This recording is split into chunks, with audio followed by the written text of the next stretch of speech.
When a change affects your life, either at work or at home, you go into transition. Now that word refers to the way you respond psychologically to the new situation. And that response begins in a strange way.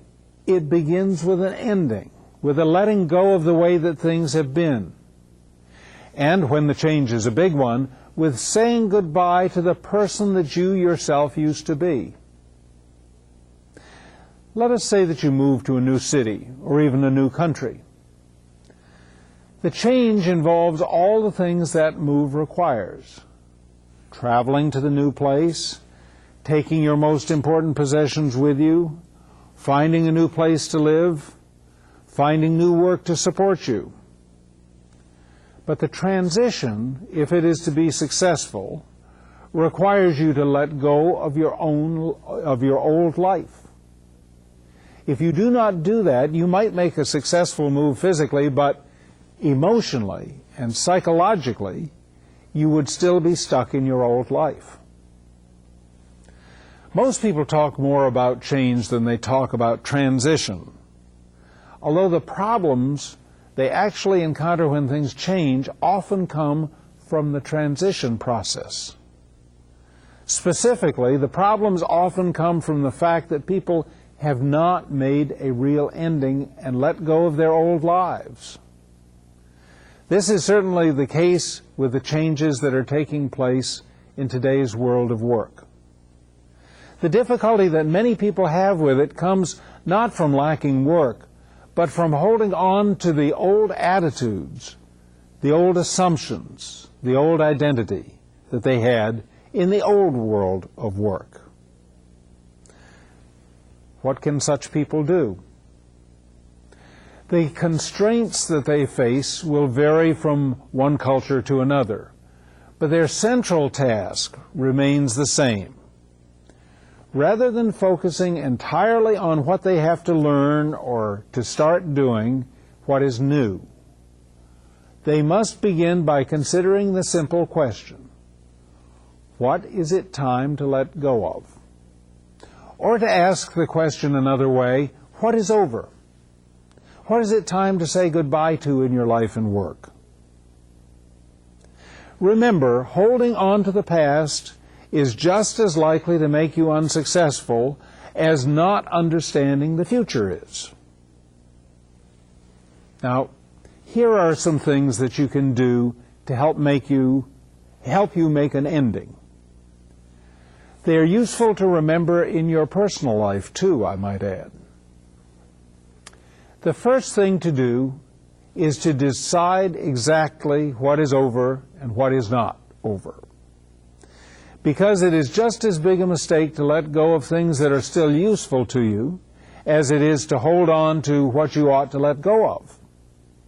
Some things which look as though they were going to disappear can actually be recovered if you get help and good information, if you put your mind to the task and work hard at it.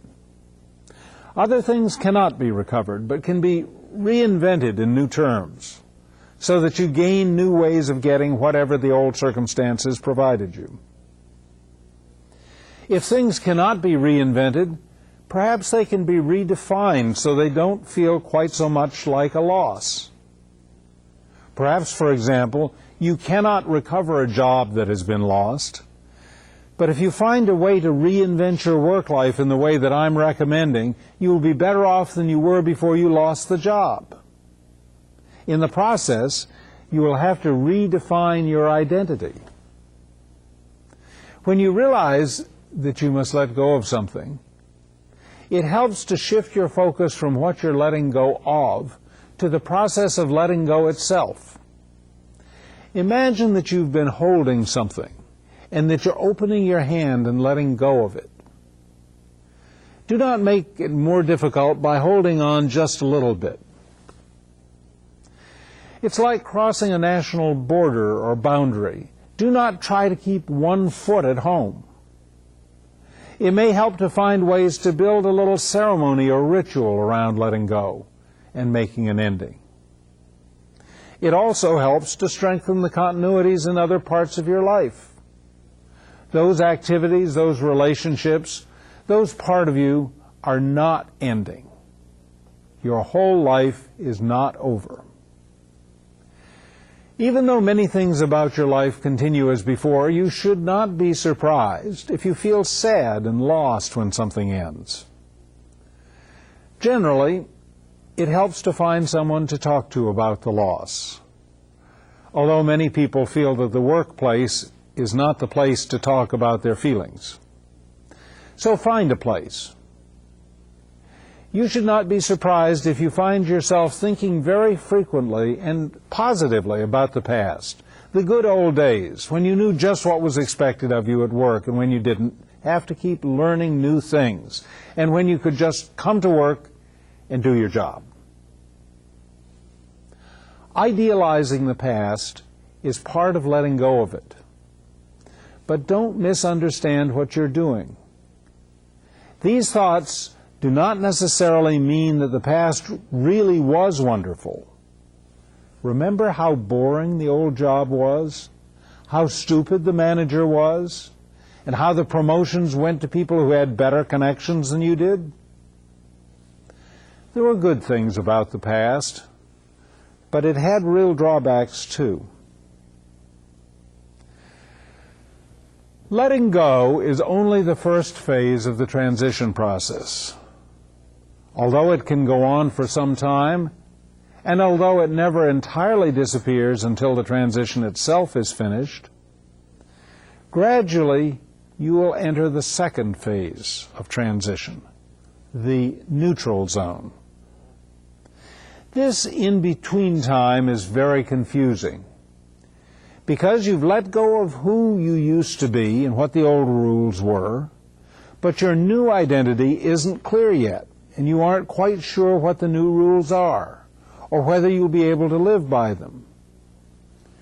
When you're in the neutral zone, it feels like everything is up in the air.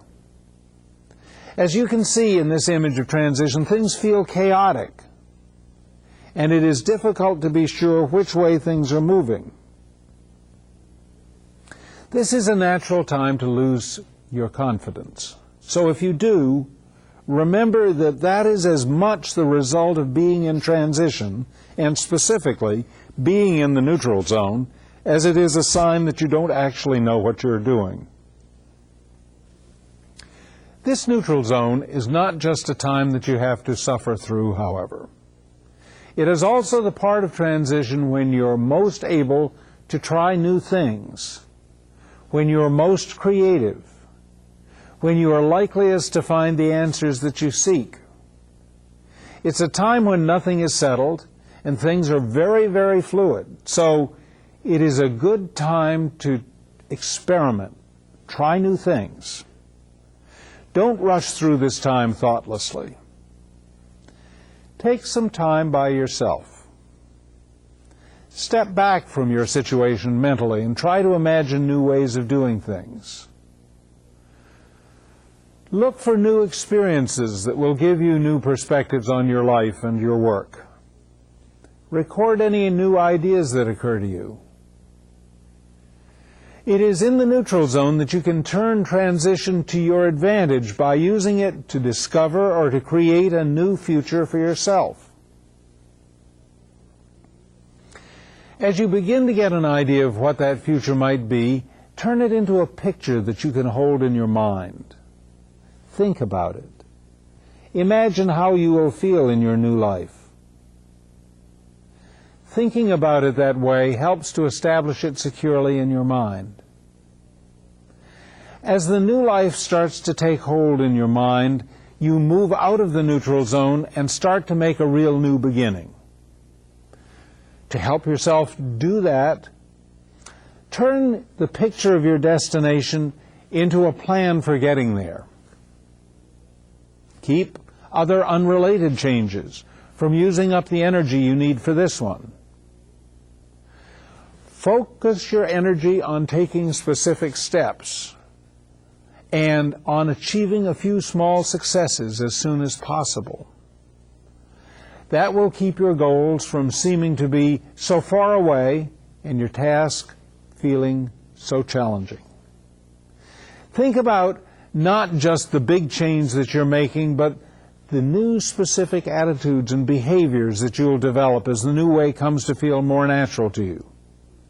Try out those new ways of thinking and acting. They'll feel strange at first, but gradually they will feel more natural. As you start to get beyond your transition into the new chapter of your life that it leads to, look back at this time of transition and see what you can learn from it.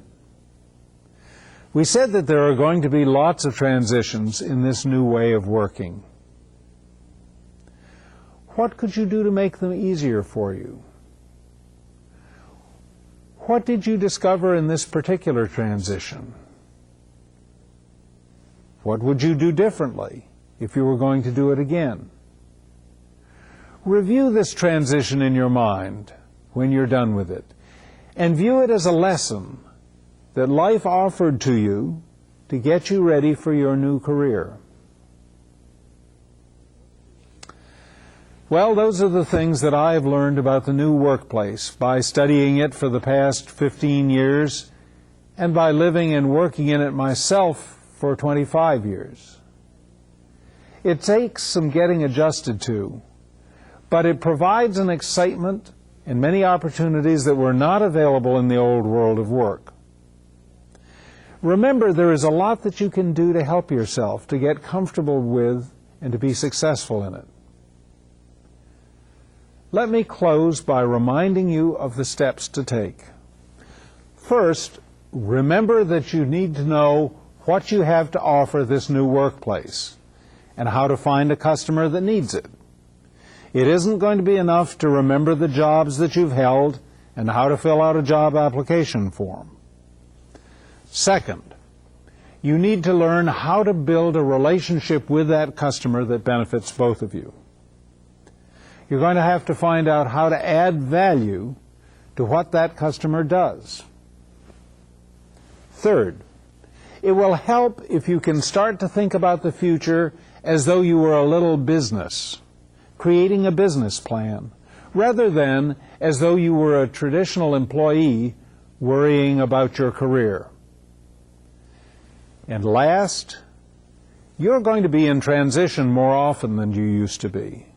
So you need to learn to make transitions from one work situation to another without letting yourself become confused and unproductive. And you have to learn to seize the opportunity that these transitions provide to improve and reinvent yourself in your work life. The people who learn to do these things are going to do very well. Successful people are already doing them. They will indeed develop their own personal strategies for excellence and value, and they will create optimal performance in the new workplace that is emerging all around the world. That workplace will take slightly different forms in each country, but if you adapt these suggestions to your own situation, I assure you that you will do very well in the years ahead. Thank you. Thanks very much, Bill. Let's now begin with our second set of questions and answers. And our first call comes to us from Cerveceria Cotomac in Monterrey, Nuevo León. And the call, please. Buenos días. Good morning. The question is the following. What is your opinion about the organizations in which the employees are the employee owners of the organization? Go right to you with this one, Bill. I think that that's a very interesting possibility, and when the leadership of the organization is skilled at translating the employee interests into good policies, I think it's a very valuable one. The downside of it is that it introduces a level of conflict, perhaps, or a faction into the workplace as different groups of employees try to move the organization in different directions. But generally speaking, I think it's a very positive way to get employee interests and organizational interests to come together. Charles. I just, for those interested in employee-owned organisations, I'd encourage everybody to search, and the web is a good place to go, for Mondragon, M-O-N-D-R-A-G-O-N, in Spain, a great example for 50 years of a multi-billion-dollar worker-owned enterprise. Very good. Thank you for that insight.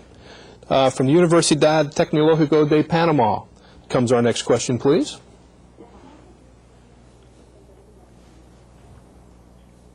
La Universidad Tecnológica de Panamá y el programa Bolívar en una nueva alianza In a new strategic alliance, the Bolivia program, Bolivar and the Technological University, greetings to all of you. How can a company support or prepare its personnel as far as their attitude for them to become more effective? What would be the first step in order to create a better environment to support the employees in all these endeavors? Yeah, I think that's a great question as we look to the future. So, Bill, what would you suggest? There are several things that can be done. One is to look at the way you're hiring people so that you're actually hiring them for the general contributions they can make to the organization rather than they're falling in certain traditional categories of engineer, of maintenance person, of salesperson. A second one is to look at how you're rewarding people. Obviously, people who are rewarded for simply doing 8 hours of work or 9 hours of work a day and aren't rewarded for the results they get aren't likely to move in this direction. So that rewarding people and how you're appraising them, how you're determining how they've performed. And then finally, you need to do some training of the people in the organization so that they can understand the way in which they can make these contributions to the organization. I guess the final thing I'd add to that is you have to give them information. You have to inform them about the real issues that the organization faces and how they can contribute to the solution of those problems. Without information, there is a tremendous fear of the unknown in the future, I think. Of course. Absolutely. Good, thank you. The Colegio de Bachilleres Estado de Sinaloa. We come with our next question, please. Thank you very much.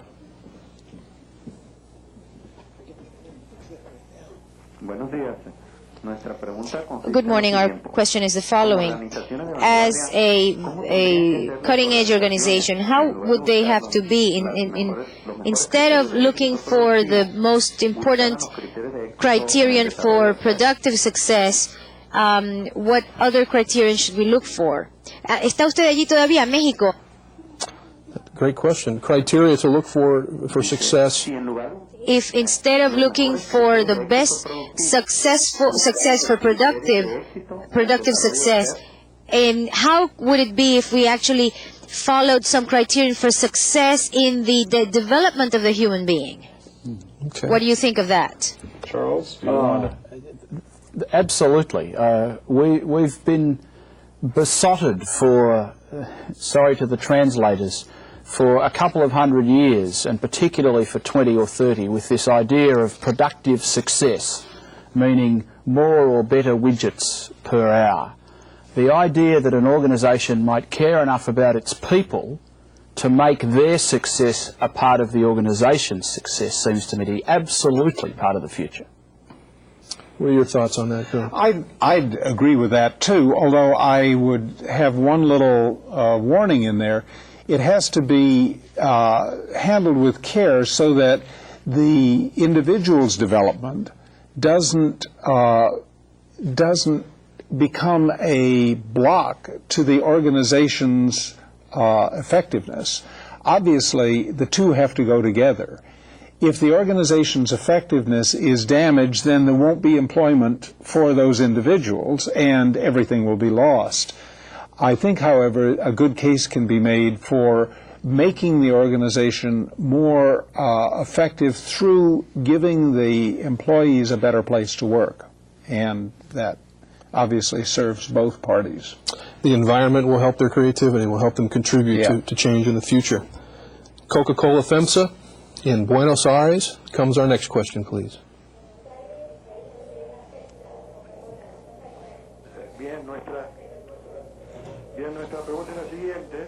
Our question is the following. At a time when organizations are living a very high turnover, personnel turnover, to what extent, from the point of view of the organization, can you actually meet expenses in training about the new working methods and the new schemes or plans for systemic implementation of management? In times of high turnover, the value of training and that investment you make in people that may not be there in a little while. How do you overcome that? That gets called into question, doesn't it? In the part of California where I'm from, Silicon Valley, where the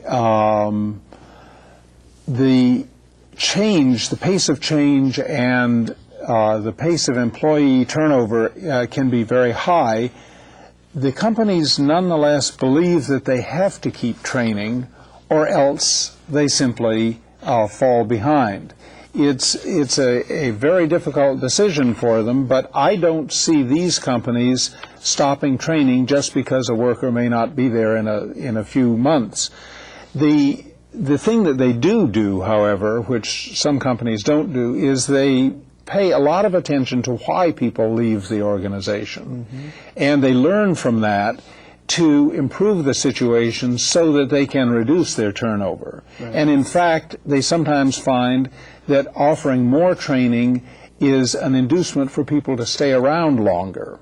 So I think that an organization that's battling turnover needs to understand why it's having that problem.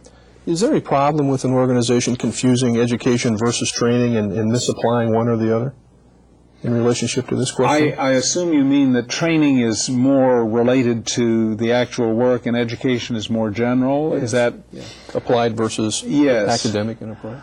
I think an organization needs to know what it's trying to accomplish, and training or education may be the answer. Certainly, it's valuable to have people very well trained on computer processes or whatever they're using, but if a person isn't educated enough to read well, to speak well, and so on, then it may be a lost cause.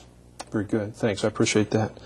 Universidad de Sonora in Hermosillo comes our next question.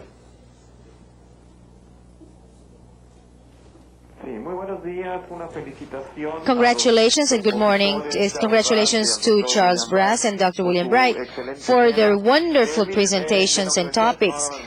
From the University of Sonora, we have the following question for you. What is the role that is played by the human relationship and the emotional self-regulation for the optimal performance of the organization? How can we apply or promote this holonism within the organizations?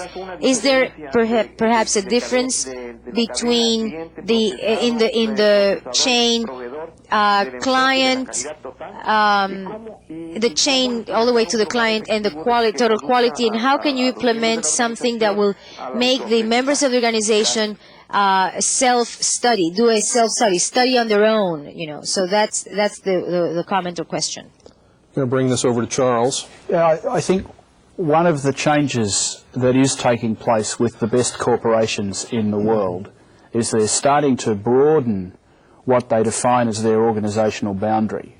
And instead of seeing themselves as existing here and having suppliers over here and then customers over here, they're starting to define themselves to include all of those as a part of the organization. And that seems to me to be heading in this whole-on direction, recognizing that the environment in which your product or service is used is critical to the extent to which they prefer your product versus someone else's, and recognizing that a non-combative relationship with your supplier is also important to getting the right inputs into your business.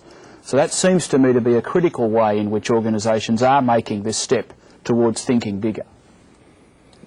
Bill, I heard something about the HR, the human resources, the orientation of an organization, and individuals being able to do things and do things for themselves.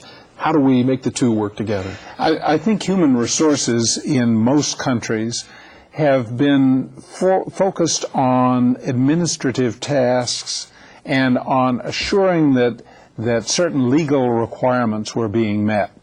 And while those things are very important and can't be overlooked, I think human resources is the part of the organization that is best equipped to understand what it is that workers actually need, what motivates them, where they can improve, how they can improve their contribution.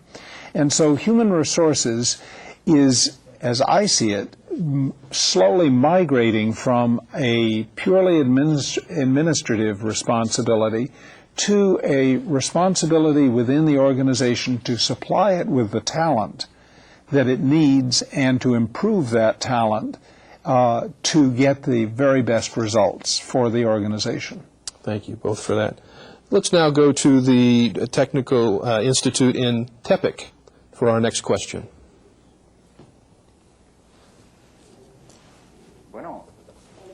Bueno. Sí. The question we have is the following. The commitment towards society or the community is usually very zealously kept by the leaders, or for instance the workers, the unions. What do you suggest to involve the union workers and union leaders in all these organizational changes, because they are usually very zealous of their roles as union leaders? I'd like to try to get both, so if we can be brief in our answers. Charles, what's your sense here? I think historically trade unions have risen largely as a response to bad management. And the apparent battle between the protectors of workers' rights and the protector of the organisation is what's kept these two apart. And I think what we've both been talking about today is a change in the basis in which organisations are dealing with their employees. And if they genuinely make that change, then they break down the need for that combative relationship with the trade union movement. And briefly, in my country, we've seen a phenomenal change in the relationship between employers and trade unions over the last 20 years, recognising that trade unions do things that organisations can't, and they can work together. Follow up to that, Bill? I think in the United States we've had a little less success with that. I think that the unions have fallen back on a very traditional role, and as a result have been losing members at quite a fast pace. Now, I think there is an enormous role for unions to play, but it's going to force them to stop looking at job protection as their main business and start looking at worker improvement, worker enhancement, opportunity improvement as their main business. So I think they need to change. Okay. We have time for one additional question, and this comes to us from Codatel in Santo Domingo in the Dominican Republic.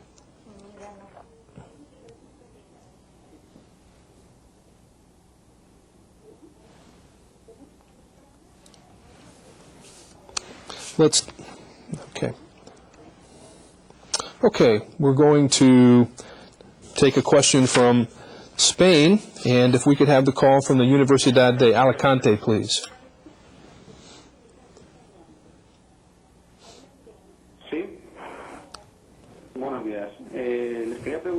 We wanted to ask you, within this process of detection of needs, what would be the most important thing? To find the collaborator of the project, or do you think to find the right collaborators for the project, or do you think it's the globalized market that is most important? Yes, no collaborator or globalized market? I'm not sure I understand what the context of the question is, so I don't know how to answer that. I don't think I understand the question too well either, but I always look for collaborators first. Okay. Really understand what you're trying to do. Work together. Very good, very good. Gentlemen, thank you both very much. We had some great questions today. We really appreciate those, and unfortunately we've run out of time this morning. Thank you again, Charles. Thank you again, Bill. We hope that you've enjoyed participating once again in this exciting multilingual and multinational program. we invite you to participate in our second video conference of this year's series, which will air on March 2nd, entitled Wisdom and Knowledge Management, Maximizing Our Productive Value. For additional information on the year 2000 video conference series, please consult your participant's manual, where you will find the dates and specific topics for each program. We would like to invite first-time participants in particular, and all of you, to talk to your site coordinators about the many other exciting instructional and distance learning activities offered by the ITC network as a follow-up to today's learning effort, particularly the new Internet and website initiative.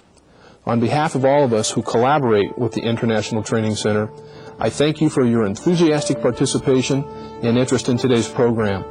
Thanks once again, and we look forward to seeing you soon.